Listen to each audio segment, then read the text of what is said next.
welcome to the kitchen. I'm Juliet and I'm here with Baking Mad today to show you how to make vegan royal icing. Now, most royal icing is made with egg white, and obviously if you're vegan you can't eat that, so I'm going to show you how to use aquafaba chickpea brine to create royal icing. So we've got icing sugar, some lemon juice and a can of chickpeas. Pour off some of the chickpea brine, and you can use this for all sorts of things including making meringue. So just add about 50 ml of chickpea brine and then juice of half a lemon approximately.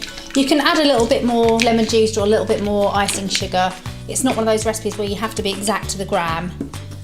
Just beating it until it's nice and smooth and there isn't any lumps of sugar, icing sugar. You could use this for anything including icing cookies. It's going to set nice and hard like normal royal icing, but I'm going to make some sprinkles because when you're adding sprinkles to your cakes, a lot of the time they're not vegan because they have shellac in them.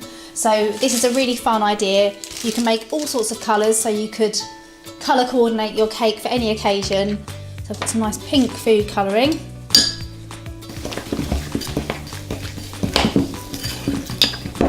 Just pick it up, it's nice and it's quite stiff. Need a lot of elbow grease. And this is actually the perfect consistency for me to do my sprinkles. Not be too runny, but not be too stiff. So I've got a small round nozzle, a number 3 nozzle. If you don't have a nozzle, you can just snip a hole in the end of the bag.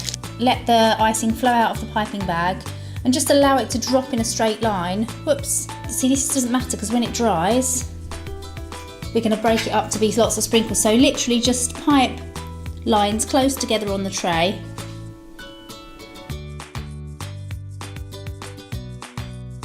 Basically continue and cover as many sheets as you want to. Multiple colours are really good, so I've actually piped some yesterday, so they've dried out. So you just need to leave them overnight. We've done lots of different colours on here, and you can see they've dried out. Like overnight they go really crispy and dry. Roll up your paper.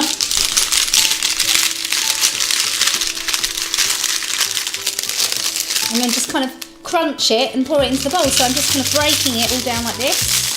It's like a sprinkle factory. There you have it, look at this.